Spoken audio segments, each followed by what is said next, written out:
ብሓደ ሲሶ ኣባላት ሃገራዊት ጋንታ ኤርትራ ኣብ ዩጋንዳ ተሰዊሮም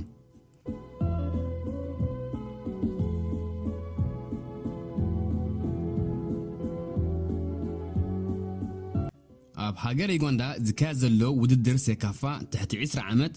ሃገራዊት ጋንታ ኤርትራ ናብ ፍርቂ ፍጻሜ ሰጊራ ኣብ ዘላትሉ እዋን ሓሙሽተ ተጻወታ ካብቲ ሆቴል ከም ተሰወሩ ተፈሊጡ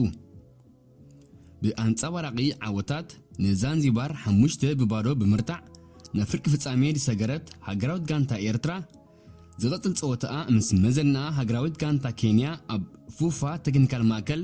ክትገጥም ትጽቢት እናትገብረሎም ሓደ ሲሶ ናታ ጋንታ ከም ተሰወረት ኣካይዲ ናይቲ ውድድር ዝኾነ ኣምባለ ሃቢማማ ሓቢሩ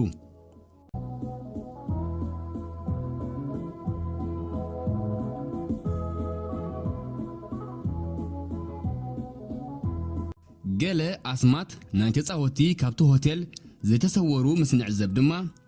ንብሉጽ ኣመዝጋቢ ሸቶ ብ6 ጎል ምስ ኣጥቃዓይ ታንዛንያ ጆን ጄንክስን ብምዃን ዝመርሕ ዘሎ መዋዕል ተስፋይ ሳይሞን ኣስመላሽ ሄርሞን ፍስሃየ ከምኡውን ከም ቀዳማይ ሓላዊ ውድዳት ኮይኑ ክጻወት ዝጸንሐ ሃኒባል ግርማይ ይርከቦም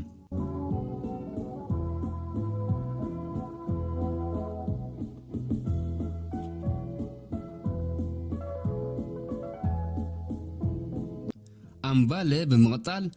ሎሚ ንግሆ 14 ተጻወቲ ጥራሕዮም ኣብ ቦታ ልምምድ ተረኺቦም 5 ተጻወቲ ሃገራዊት ጋንታ ኤርትራ ከም ተሰወሩን እዚ ድማ ሕማቕ ስእሊ ነቲ ውድድር ከሂቦመታን ኣብ ዝቕጽል መዓልታት ሓያል ጸጥታዊ ምቁጽጻር ክግበረሎም ምዃኑ ሓቢሩ ታሪኽ ሃገራዊት ጋንታ ኤርትራ ኣብ ካልእ ሃገራት ምስዋር ምስ ንዕዘብ ኣብ 2006 ንክለብ ሬድ ሲ ወኪሎም ኣብ ኣፍሪካን ቻምፒየንስ ሊግ ክሳተፉ ናብ ኬንያ ዝኸዱ ከምኡውን ኣብ ዝተፈላለየ እዋናት ንሃገራዊት ጋንታ ኤርትራ ወኪሎም ናብ ካልኦት ሃገራት ዝኸዱ ተጻወቲ ኣብ 2006 4 ተጻወቲ ኣብ ናይሮቢ ኬንያ ኣብ 2009 ምልእቲ ሃገራዊት ጋንታ ኣብ ናይሮቢ ኬንያ